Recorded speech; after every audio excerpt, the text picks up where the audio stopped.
Hello, ladies and gentle people. It is currently June 23rd, 2010. It is 7:05 p.m., therefore it is time for Day 9 Daily. And the numbers are big. We are at 143 today. Totally kick-ass.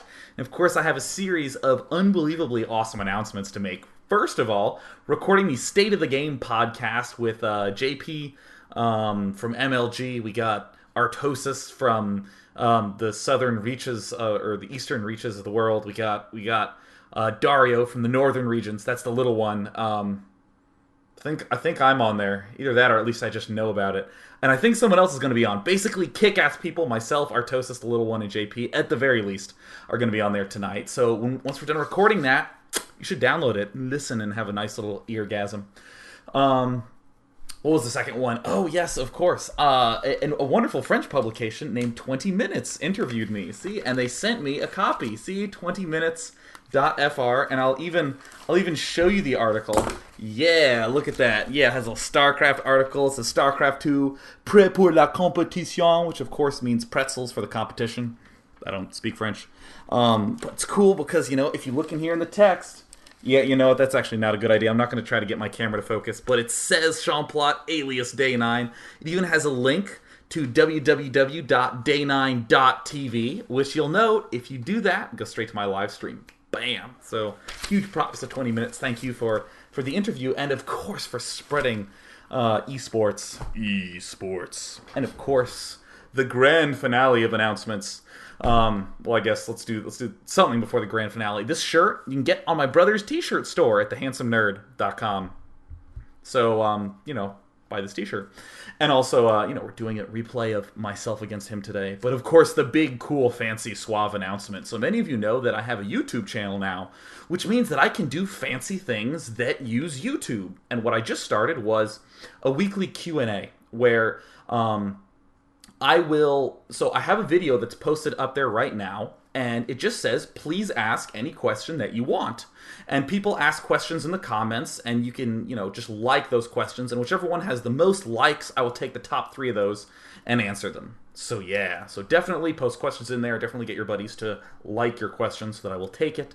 And it's also on Reddit, the folks at Reddit, the fine folks at Reddit, who of course deserve, at the very least, a single heart from myself. They have a post about it there, so you should go there and you should like that too. You should just give thumbs up to things related to Day 9 everywhere. Bam! Fantastic. So, without any further ado, I will guzzle some delicious, wholesome Los Angeles tap water.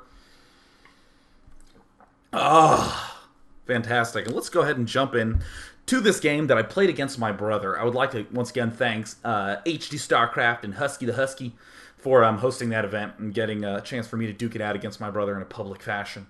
But the thing that I think made the match between myself and my brother so fun was that it was random versus random every single game. Now, you may have heard in the early days when the beta was running that whenever I chose random, which was every single game, I would announce my race at the start of the game.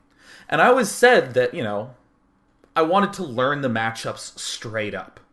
But when it was random versus random, I would announce my race to see if I could get him to announce his race, right? Because I just wanted the game to be a little bit more normal. Because random versus random ends up with things that are straight up ridiculous happening.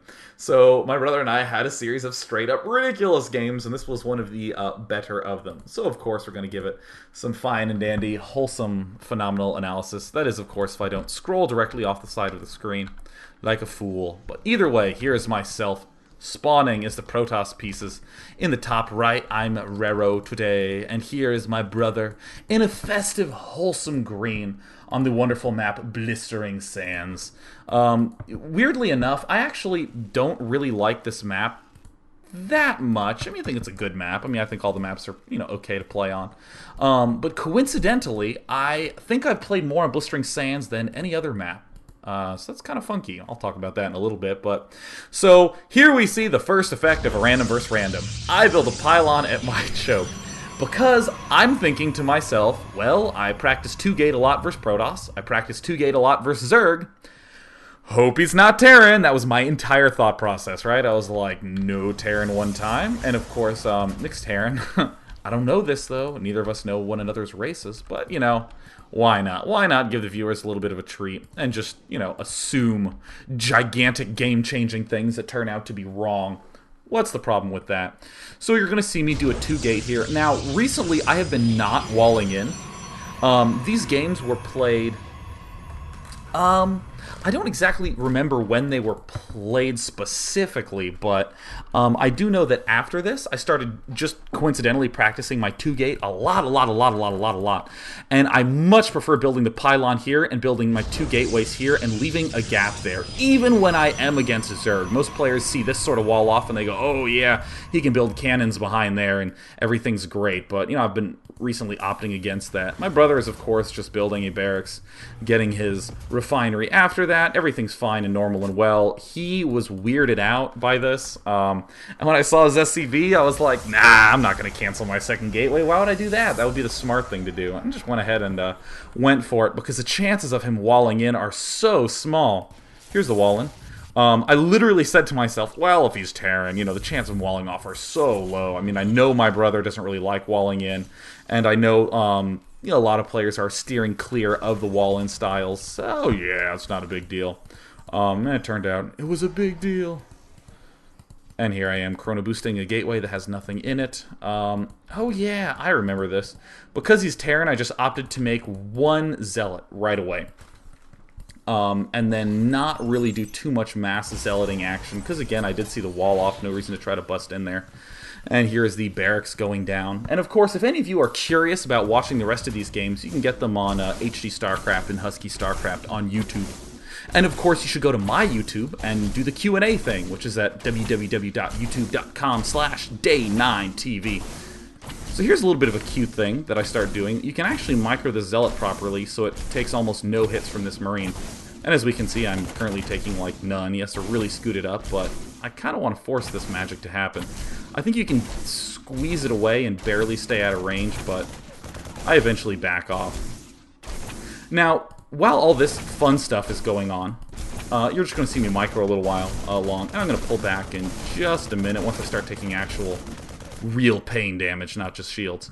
But this is one of the weird things that happens when you're in random versus random. This game was heavily improvised, I think, as you will see. Yeah, 2-gate into don't build guys out of one of the gateways. And I'm actually starting to panic here because see, look at my rally points. I'm rallying and I'm thinking, God, if he has a Reaper, I like lose immediately because all my things are walled off. But then I decide against it in a little bit. Now I'm intending on going Phoenix because just gateway units and Phoenixes are very, very, very difficult for Terran to deal with, especially if you have a decent number of them. Now granted, I have never done this style of 2-gate, or of getting 2 gateways before. Ordinarily, I will go for a fast gas and for a fast cybernetics core. So, I am able to kill off this SCV. I'm intending on doing a little bit of damage here to these destructible rocks, keeping my zealots alive. Nick's doing the usual play at the time, just massing up. Not tons of Marauders, but just enough to do a little bit of an early push, especially because he's seen me wall in. He knows no reason at all to, have to worry about busting a ramp. He can literally just walk to here and kill this off. And here's my Stargate coming off. I'm feeling like such a baller. This truly is baller craft that we are watching. And chrono boosting my little heart out. And Nick should be beginning a command center at some point in the future here. I'm interested in these early stim rushes. Doesn't look like he's doing it, but, I'm at the very least aware that he could be doing this stuff. But, this is one of these funky things that happens when you start doing these completely free-form builds. Like, I obviously have never walled myself in with 2 gateways against Terran before. It's a little bit of an unusual choice. Good old thanks to random versus random. But you will be in situations like this, as a young budding gamer, where you will just say, yeah, I'm not entirely sure how much stuff he is supposed to have. So, I'm just trying to kill this off, and I'm really not expecting him to have the 8 Marauders that he winds up having. He just ends up having so many Marauders, and I mean, even in the unit counting station, I'm staying decently ahead. And here are my Phoenixes coming out, and one thing to note that I think I would have changed is you don't really feel this at the time. It's hard to, like, clearly... Well, I should say you don't see it at the time. You only feel it. Which is that it didn't feel like I really had that many Phoenixes this game because I wasn't using a lot of Chrono Boost on them. Because I remember I was actually practicing a lot of games just going Phoenix in a very normal fashion. And in some of the games, I would Chrono Boost, everything but the Phoenix. I'd be getting probes and warp gates and even that first Stalker. But I wouldn't be saving for the Phoenix. So I was just making Phoenixes constantly, and I felt like I was doing a pretty good job getting my Phoenixes. I mean, it looked okay at the time. But then when my first battles happened, I was just like, wow, I'm used to having 2 more Phoenixes here. And it was weird. It felt off. And that's the one thing that's a little bit unusual about the Chrono Boost, is that it increases the production speed by a fractional amount. It's not like, oh, look at this battle where I had Stim, I smashed him. Look at this battle where I didn't have Stim, I lost really badly. You can clearly see the difference. But I think that's something you have to be really sensitive to if you're a Protoss player. Is just that, wow, it doesn't quite feel like I have the resources I'm